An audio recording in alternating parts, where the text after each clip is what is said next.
Paunawa, ang lahat ng nakapaloob sa kwentong ito, ay pawangkathang isip lamang, at hindi tunay na nangyari. Salamat po.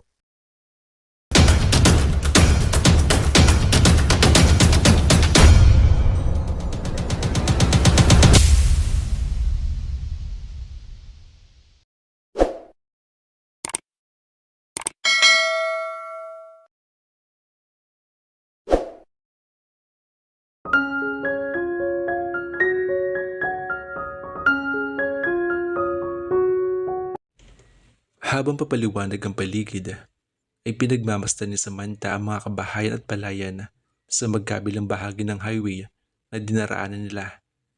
Bahagya nakataas ang bintana ng minibus, kaya humahalik ang malamig na simoy ng hangin sa mga pisngi niya. Isinuot uli niya kanyang sombrero para hindi magulo ng hangin ang buhok niya. Itinuro sa kanya ni Gaba ang magat dama nang tumawid ang minibus sa tulay. Isa iyon sa power source na nagbibigay ng kuryente sa buong Luzon. Sa mga balita lang niya naririnig iyon. Hindi niya akalain na makikita niya iyon ng personal. Nang sumulyap siya kay Gaba, ay nakita niyang pinagmamasdan siya nito. Hindi niya alam kung ano ang ibig sabihin ng mga tingin nito. Gayunman, ay hindi iyon nakabawas sa gaan ng pakaramdam niya. Hindi sila pinagbayad ni Alfred kahit anong pilit dito ni Gaba. Nginitian siya ni Alfred bago nito ibinaling ang pansin sa ibang mga pasahero. Nang singilin nito ng pamasahe ang mag-ina, ay nakita niyang nahihirapan dumukot sa bag ang babae dahil sa kambal na kalong nito. Kaya nagmagandang loob siya na kunin ng isa. Natuwa siya nang walang imik na sumama iyon sa kanya. "Hey, you're so bait naman," aniya sa baby nang iupo niya ito sa kandungan niya. Ate, mananakaw ang baby mo ah." Biro niya sa nanay nito habang tuwang-tuwa siya rito. "Hindi yan basta-basta sumasama sa ibang tao, ading." Nakangiting sabi sa kanya ng babae. "Mahilig lang talaga siya sa mga ganda." Tinawanan niya sinabi nito. "Hindi ko alam na mabait ka pala sa mga bata," sabi ni Gab sa kanya. May kalakip na paghanga sa tono nito. "Mabait din kasi siya sa akin," sabi niya at itinuloy ang pakipaglaro sa baby. "Can I keep her? She is so cute," biro niya sa nanay nito. "Gumawa na lang kayo ng baby niyo, ading. Bagong kasal lang ba kayo?" Pabiro ding sagot ng babae sa kanya. Bulalas niya. Akmang itatama niya ang palagay ng babae nang maunahan siya ni Gaba. "Sa tingin mo, ading, maganda ang magiging mga anak namin?" Tanong nito sa babae bago sumulyap sa kanya. Nasa mga mata nito ang pilyong ngiti. Pinandilatan niya ito pero hinayaan nito ang babae. "Wen, napintas abalasang." "Anong sinabi niya?" Tanong niya kay Gaba. "Maganda ka raw, kaya siguradong magiging maganda ang mga anak natin. Isa pa, bagay na bagay raw tayo." Nakangising sabi ni Gab sa kanya. "Iyon ang ibig sabihin nun? Parang ang konti lang naman sinabi niya." Nagdududang sabi niya rito. Tumawa ito. Napasimangot naman siya. "Niloloko mo ni yata ako eh." "Hindi ah." Bumaling uli si Gab sa babae. "Maganda naman talaga kasama ko, di ba, ading?" "Wen manong." "Oo na," sabi ni Samantha nang muling sumulyap sa kanya si Gaba. Hindi na niya hinintay ang sasabihin nito. "Alam ko naman talaga maganda ako eh." Nakakapagod na mahabang biyahe pero hindi yun alintana kay Samantha dahil nalibang siya sa mga gandang tanawin na nadaraanan nila. Natuwa siya nang makatulog sa kandungan niya ang sanggola. Pero hindi nagtagal ay kinuha iyon ni Gab sa kanya at sa kandungan nito iyon pinatulog. Nakapag-unat-unat siya nang magbabase na Alfred ng mga sako ng semento pagkalipas ng isang oras na walang hintong biyahe. May kasamang kursyudad ang ngiting ipinukol ni Gab sa kanya nang abutan sila ni Alfred ng 2 bottled water at sa kanya ay isa pang malaking supot ng chippy. Mukhang tinamaan sa yung kaibigan ko ah. Biro ni Gab sa kanya na magpatuloy sila sa biyahe. Nagselos ka ba? Pwede mo sabihin sa kanya na girlfriend mo ako. Tumawa siya nang makita niyang namula mga pisngi nito sa sinabi niya. Iyon naman sinabi mo kay Manang sa bus, di ba? Kaibigan ko si Alfred. Anitong halatang nanggalit-galitan lang. Hindi ko siya pwedeng kulokohin. So, okay lang sa'yo kung magkagusto nga siya sa akin? Dagdag na biro niya. Titingnan niya kung anong susunod na maging reaction nito. Nagkipit ito ng mga balikat bago casual na sinabing, okay lang kung gusto mo. Hindi naman kita kaano-ano eh. Naiinis siya nang siya na masilyo sa sariling bitag na nilatag niya. Oh, well, ilang unit ba itong minibus nila? 4? Umiling siya. Hindi siya papasa sa papa ko kung ilang meron sila. Biro lang para sa kanya sinabi niyang iyon. Kaya nagtaka siya na makitang bumahid ang galit sa mukha ni Gaba. Ano? Nakangiting tanong niya sa binata pero hindi na to sumagot pa. Alam mo naman nagbibiro lang ako, di ba?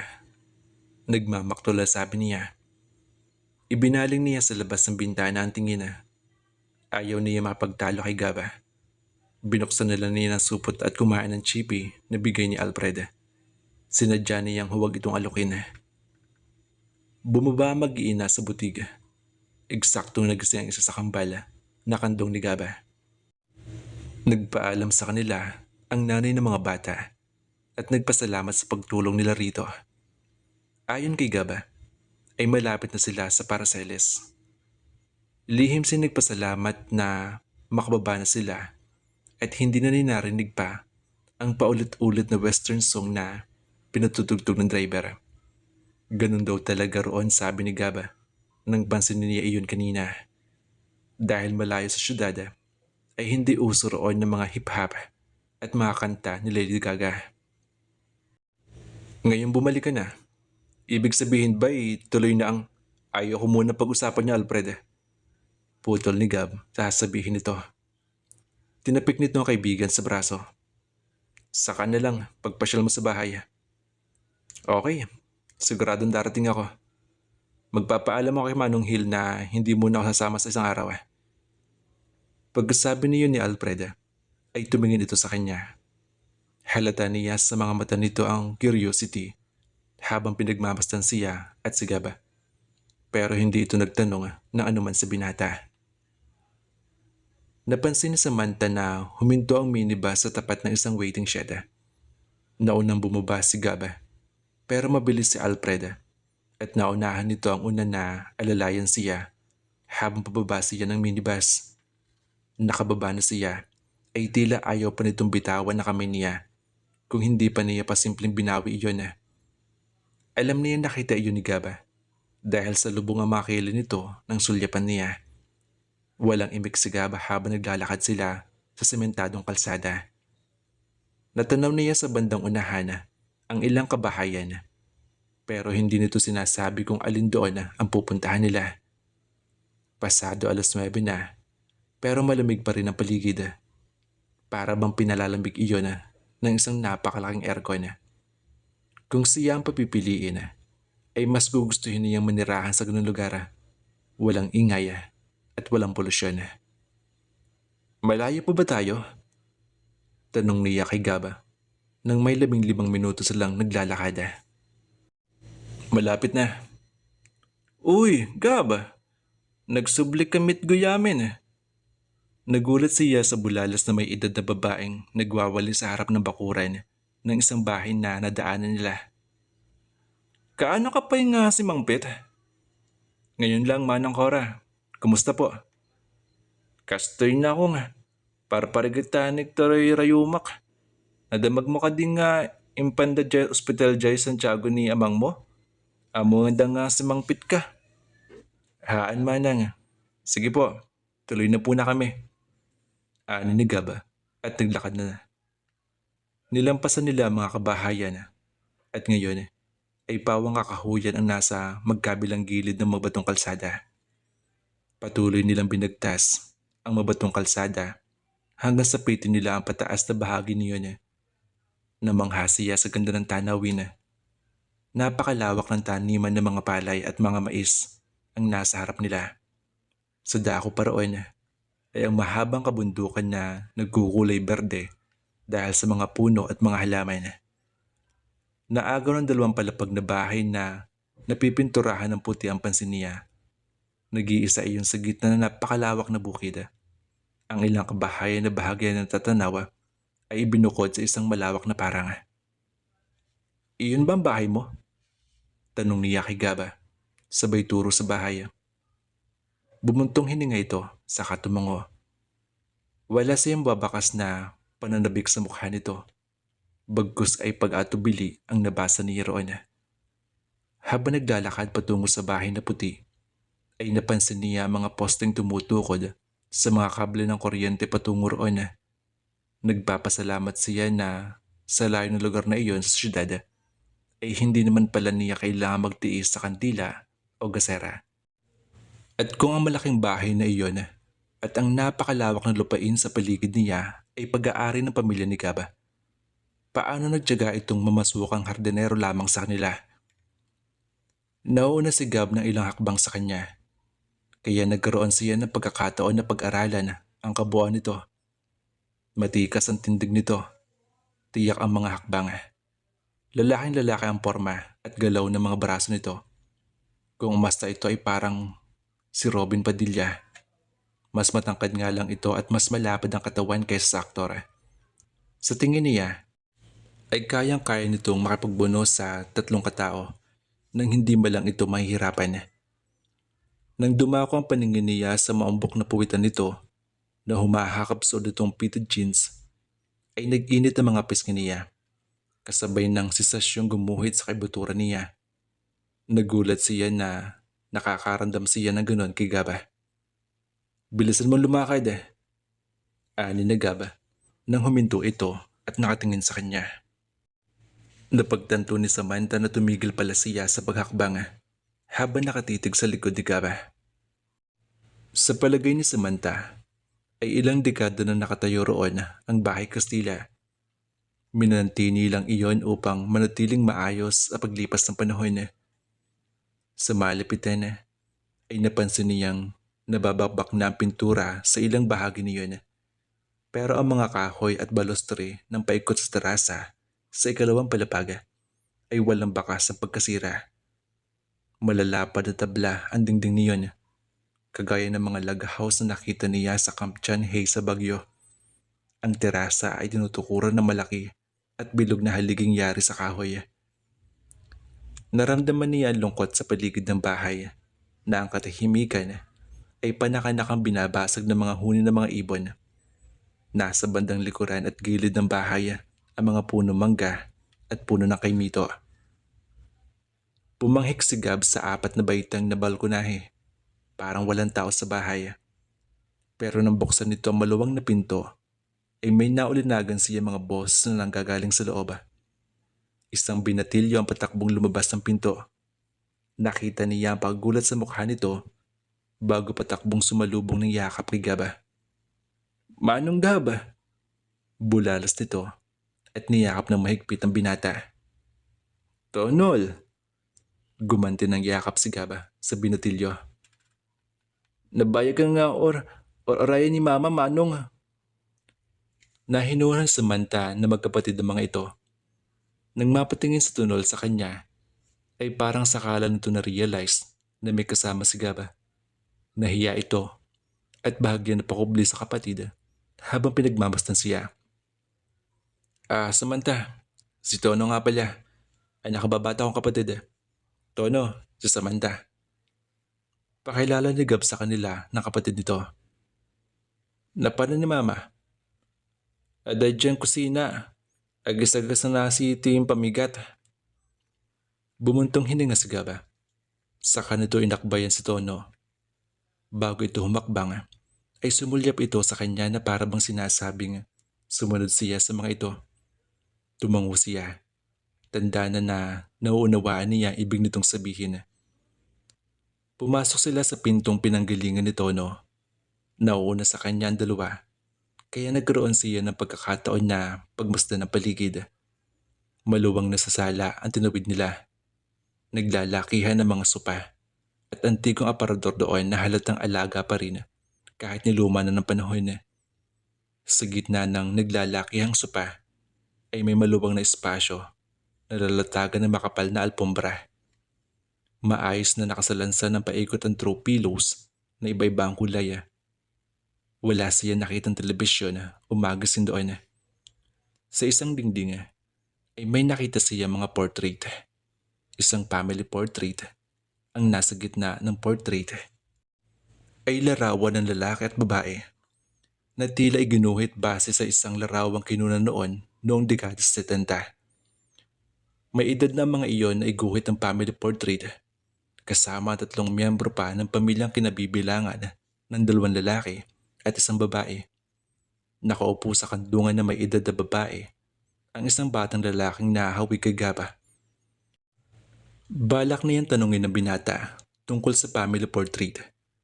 Ngunit hindi na siya nagkaroon ng pagkakataon nang makita niyang lumabas mula sa maluwang na pinto sa unahan nila ang isang matangkad na babaeng mas bata lang ng kaunti kay Gaba. Sumulpot mula sa likuran nito ang isang batang babae na sa 8 edad. Kasunod ang isang matandang babae. Pakiwari niya ay may iyak ang mga ito nang makita si Gaba. Maya-maya ay tumabi ang 3 at binigyan daan ang isang babae na nasa early 50s. Bagamat may edad na ang babae, ay mababakas pa rin sa mukha nito ang aking kagandahan. Payak ang kauyasan nito sa suot ng bulaklakang bestida at tsinelas. Pero ang tindig nito ay nagpapakita ng katatagan. Ang mga mata nitong minana ni Gaba ay kagyat na bumaling sa kanya bago muling itinuon sa binata. Lumapit ang babae kay Gaba at niyakap ito ng mahigpit. Ramdam ni Samantha ang labis na pananabik at kaligayahan ng ginang na nakita uli ang anak. Apay nga itatakalaing anak. Ano nang ginang kay Gaba? Hindi sumagot si Gaba. Bagkus ay hinalikan nito ang noo ng ina nang kumalas mula sa pagkakayakap sa ginang. Ramdam niya ang tensyon sa ere nang sumugod naman ng yakap ang batang babae kay Gaba. Pero ang isa pang babae na mas bata kaysa kay Gaba at ang matandang babae ay tila atubili sa kinatatayuan ng mga ito. Hindi mo babatiin ang kapatid mo, Sarah? Baling ng mama ni Gab sa babae. Ihahanda na namin ni Manang Korang mesa ma. Sabad ng babae. Nakita niya ang hinampos sulyap na ipinukol nito kay Gaba bago hinila ang kamay ni Manang Cora. Nagbalik ang dalawa sa komedor, nakanunog na kusina. Natatanaw na niya iyon mula sa kinatatayuan nila. Nakita niya ang pag-aalangan sa mukha ng mama ni Gaba nang muli itong humarap sa kanila. Nabayag ang orayan ni Lolo Mon at ni Isa, sabi ng ginang kay Gaba bago nakangiting bumaling sa kanya. Kapag kuwan ay ibinalik nito ang tingin sa anak. Sino ang kasama mo, Gaba? Bumaling si Gab sa kanya. Tumitig sa kanya mukha. Nagtaka siya na hawakan nito ang kamay niya bago humarap uli sa ina. Si Samantha ma. Anito, sa matatag na tono. Nobya ko po. Pakiramdam ni Samantha ay napipisiya na ipakilala siya ni Gab bilang nobya nito sa lahat ng mga naroon. Wala na silang pagkakataon na makapag-usap ng sarilinan para komprontahin ito dahil dumulog na sila sa pagkainan para mag-almusal. Naiinis siya na umakto si Gab na parang walang ginawang mali.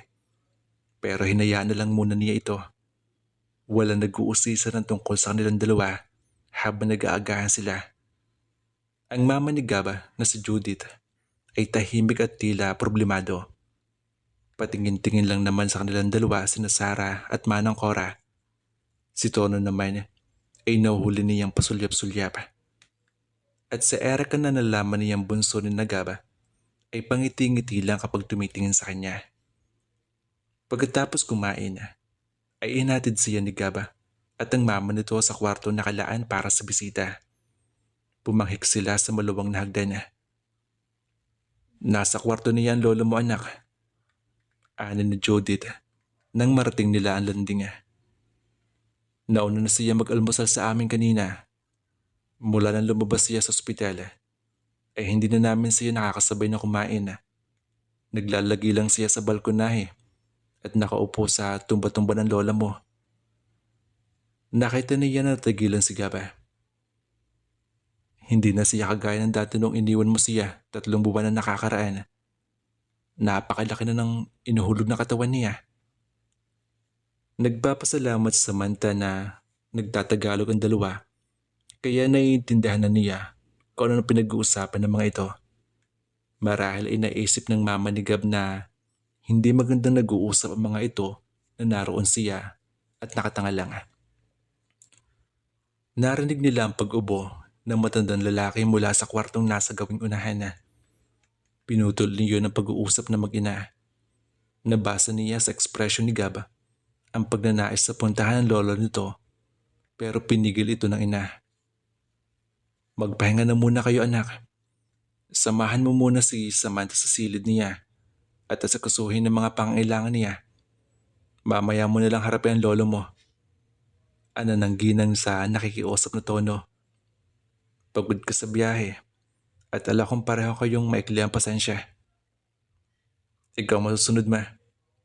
Inakbayan ni Gabang ina at hinalikan sa ulo. Huwag mo kaming alalahanin. Ako nang bahala kay Samantha. Samantha, pasensya ka na rito sa lugar namin ha. Sabi ng ina ni Gaba. Huwag po kayong mag-alala tita. Nasa tono niya ang paninigurado. Okay lang po ako. Ako nga po nahihiya sa inyo eh. Ma, sasamahan ko na sa kwarto sa Samantha. Paalam ni Gaba at hinawakan siya sa braso. Iginaya si nito patungo sa kwartong katapat ng kwarto ng lolo nito. Nakita niyang hinindi pa muna ni Judith na makapasok sila sa pinto bago ito bumaba ng hagdan. Ano yung sinabi mo kanina ha? Ano tong drama mo? Inilabas sa Samantha ang inis niya kay Gaba na mapagsolo sila. Bakit mo ako pinakilalang girlfriend sa kanila? Hindi ako makapaniwala sa mga sinasabi mo. Kailangan kong gawin iyon. Malalaman mo rin kung bakit. Bakit hindi mo pa sabihin sa akin ngayon? Pagod tayo pareho sa Samantha. Pwede bang pagkatapos na natin magpahinga? Masakit na ang ulo ko eh. At gusto ko na rin magpahinga. Pagkasabi nito ni Yona, ay inilapag nito ang mga bag sa paanan ng diban na nasa may bintana. Kinuha nito ang isa sa 4 na unan sa ulunan ng 4-poster bed at ibinagsak sa diban. Nang makita niya akmang hihiga na ito, ay isinatinig niya pagtataka. Di ba guest room to? Tama? Huwag kang humilata riyan. Kwarto ko ito. Ano na lang iisipin nila kapag nalaman na tulog tayo sa isang kwarto, ha? Hindi kita gagalawin kung yun ay naalala mo. Anito sa kanya na patuloy sa paghuhubad ng sapatos. Mabuti na ito nang mabantayan kita. Baka pumasok dito ang kapatid ko at baka kung ano pa masabi mo, mabuko pa tayo na wala sa oras. Pwede ba? Lumabas ka nga dito. Kinuha niya ang una na at ibinato iyon dito. Hindi mo ako totoong girlfriend. Baka nakakalimutan mo. Tinulungan kita, kaya tulungan mo rin ako. Anito inihagis ang unan pabalik sa kama. Pagkatapos humiga na ito, umunan ito sa mga kamay nito. Matulog ka muna.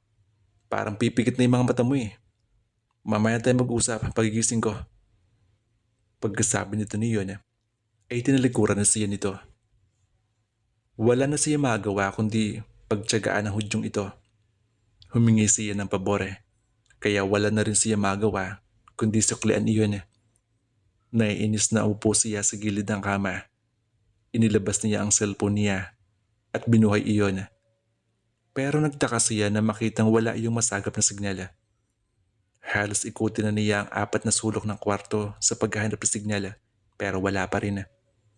Cannot access network ang lumalabas tuwing magse-search siya. At nang subukan niya mag-send ng text message kay Juday, ay message sending field at paulit-ulit na nakita niya sa screen. Walang signal dito sa bahay, sabi ni Gab na gising pa pala. May nasasagap konti roon sa tabi ng punong mangga. Mamaya nakita sa sasamahan doon.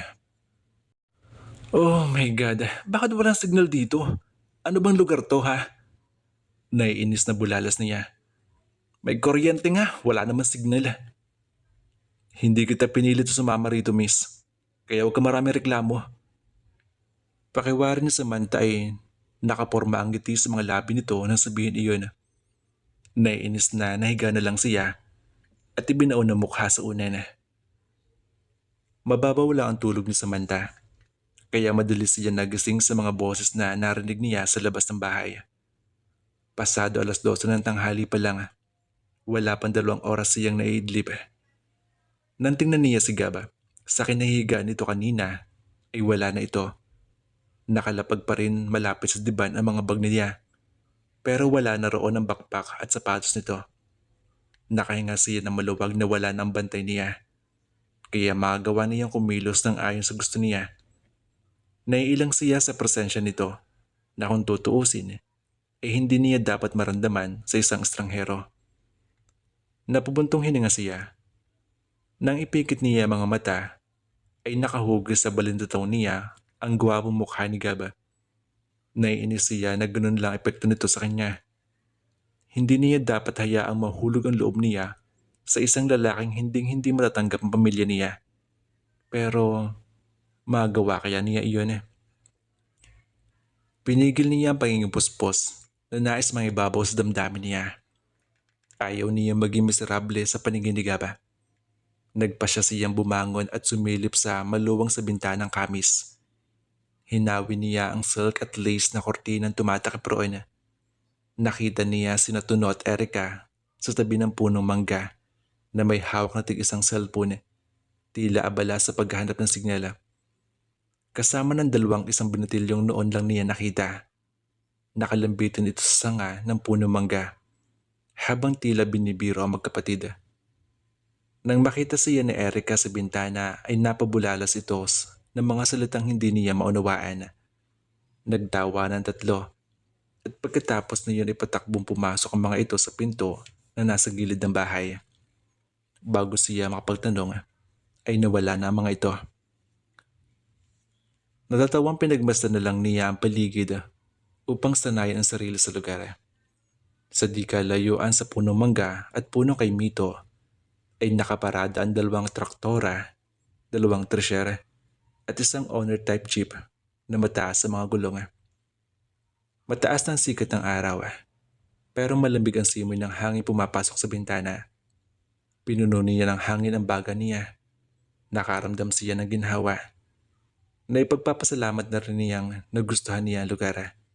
Tahimik doon at makapagmuni-muni siya kung bibigyan siya ni Gab ng pagkakataon. Pagkaalala sa binata, ay umalis siya mula sa pagkakadungaw sa bintana at kinuha sa bulsa ng bag niya ang kanyang cellphone. Nagpasya siyang hanapin si Gab para magpasama sa lugar na sinasabi nitong mayroong signal. Kailangan niya makausap si Judaya para makibalita kung ano nangyari sa mansyon. Lumabas siya ng kwarto. Sandali siyang huminto sa labas ng pinto. Nakaramdam sa paligid. Walang palatandaan ng ibang tao sa itaas ng bahay.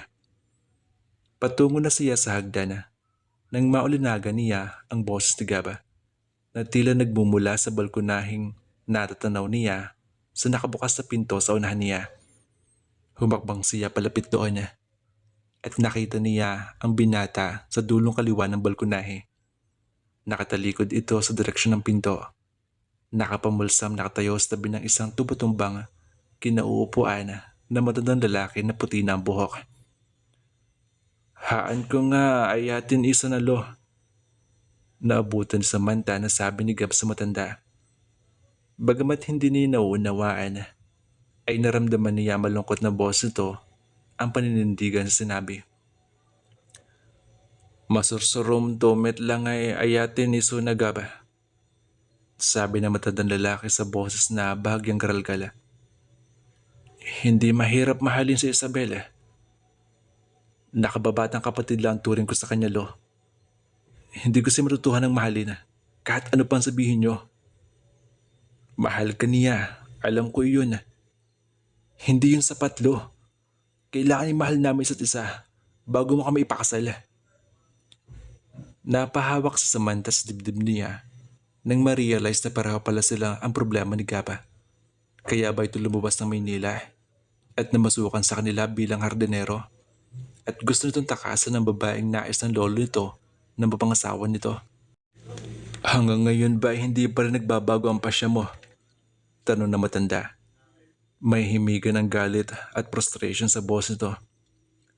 Naghihintay pa rin si Isabel sa pagbabalik mo. Naghihintay ang lahat.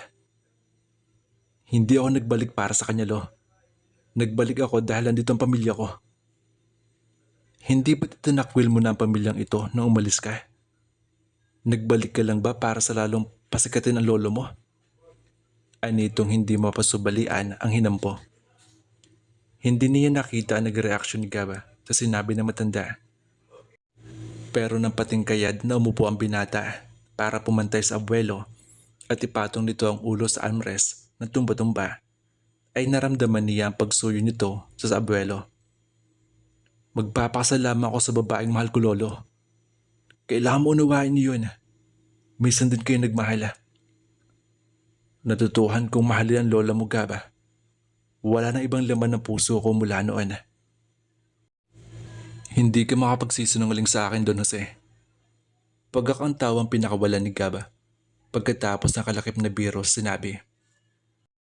Hinubog mo ako na kawangas mo. Dapat isa na lang alang mo iyon bago mo ako ipinilit na pakasalan si Isabela. Nakita ni Samantha nang humaplos ang payat na kamay ni Lolo Jose sa ulo ni Gaba. Walang sinabi sa isa't isa ang dalawa. Pero alam niya sa katahimigang namagitan sa mga ito ay nagkaunawaan ng mga puso na maglolo. Parang may munting kamay na humaplos sa puso niya habang pinagmamasdan ang dalawa. Nag-init ang mga sulok na kanya mga mata at tinawanan niya ang sarili. Kailan pa siya naging sentimental? Buong buhay niya ay inakala niyang pawang material na bagay ang makapagpapasaya sa tao. Pero nang pakialaman ng mga magulang niya ang buhay niya, ay napagtanto niyang hindi lang pala roon nakasalalay ang kaligayahan. Tiyak na ganun din ang naramdaman ni Gaba nang subukan ni Lolo Jose na ito na ang magdesisyon sa buhay ng apo. Ngayon ay nauunawaan na niya at wala na siyang magawa upang pigilan ng pusong makisimpatya kay Gaba. O simpatya nga lang kaya ang dahilan na mabilis ang pintig ng puso niya. Napailing na lang sa Samantha bago niya nilisan ang kwartong iyon.